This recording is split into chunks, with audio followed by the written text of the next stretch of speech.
everybody. So, welcome back. Um, no, there hasn't been a huge progress in No Place Like Tomorrow, although we are at 73,000 words now. So, progress.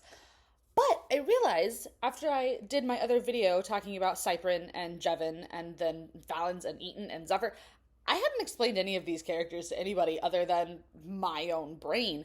So, let me give you a very brief, condensed rundown of who's who and what's what in the No Place Like Tomorrow universe, because you guys need that. Sorry for the light, it's weird. Um, Eaton is my protagonist. He is my main character. He is a storm mage. Now, he doesn't start off as a storm mage. He starts off believing he's a dual talent, where he is a healer and an air mage.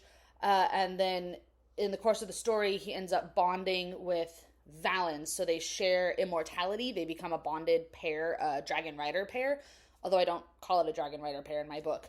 And so he unlocks like a second level of his magic, and as it turns out, he's this very rare magic type. There's only one every few generations, and he is called a storm mage. He is my protagonist. My other character, main character, is Valens. Valens is a black dragon. He is the reason that Eaton kind of ends up in this world. So Eaton is, from the very beginning, on the run from the hunters. He ends up in a cave where Valens has been hiding out. Valens kind of takes him under his wing, claims him as his human. Valens is a black dragon. He is in his 10th century of life. So he's almost 1,000 years old. So we're going century, 0 to 100 is century 1. So he's in that 10th century of life. So he's almost to 1,000 years old. He's about 30 feet tall at the shoulder in his true form, but he can also take a human form and look like a person. And that form he spends a lot more time in throughout the book, but his dragon form is quite impressive. He has red eyes, even though he's a black dragon, because he's a member of the True King line, which gets explained in my book. But his red eyes set him apart as royalty among the black dragons.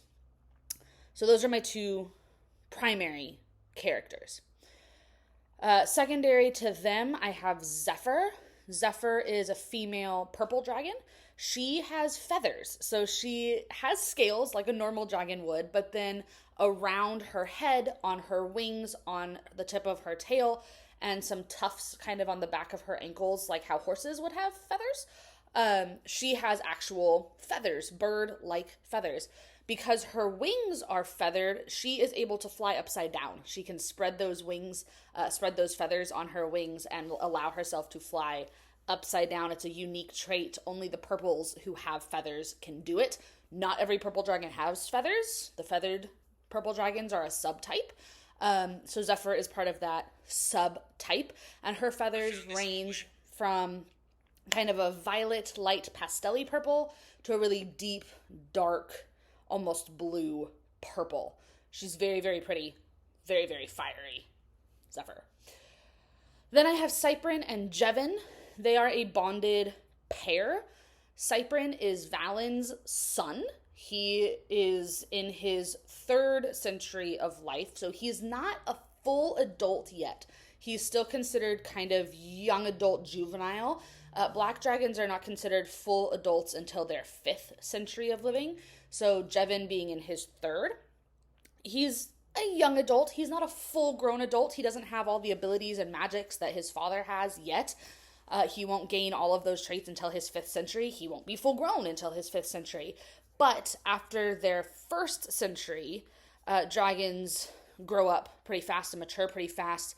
After their 2nd, they're old enough to start looking for a mate. They experience heat for the first time.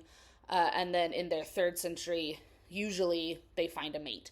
So that's where Cyprin is at in his life cycle. He does not have the red eyes. He did not inherit the True King line from his father. The True King line sticks with whoever is the most powerful dragon in that bloodline, and Valens is considerably more powerful than his son. So Cyprin does not have red eyes. He has the classic black dragon, black eyes. They're kind of a dark gray, really truly. There's still differentiation between the iris and the pupil, but he has the black dragon, black eyes. Dragons have the same eye color as their scale color. Note that. The last one is Cyprin. Cyprin is a green dragon. He is in his 4th century of life. He's a little bit older than his mate. He's a little bit older than Cyprin. Jevin is just kind of a classic green. He's got two-tone scales. So his dominant scale color is a very deep, very pretty emerald. And his secondary scale color is a little bit lighter. It's still a warm green, but it's not that deep dark emerald. It's lighter, and that's his, like, under his neck, his chest, his underbelly, kind of the leather of his wings is that light green color. My dogs chose now to go insane. So those are the main 5 characters in No Place Like Tomorrow in the dominant plotline. There's a secondary plotline that I haven't even talked about yet. And in the secondary plotline, I have my Fae. And my Fae include my main Fae is Hezekiah. He is High Prince Hezekiah Stormfast. Very cool dude. His wife, Jelana.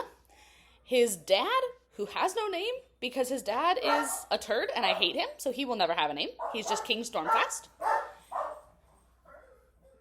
Dogs. And then Caleb is Hezekiah's personal guard. So that's kind of a rundown of my characters. I know I didn't do a lot with the Fae because now my dogs have chosen to go insane. So I hope you enjoyed this little snippets of the book, and I will see you guys next time where there is no place like tomorrow.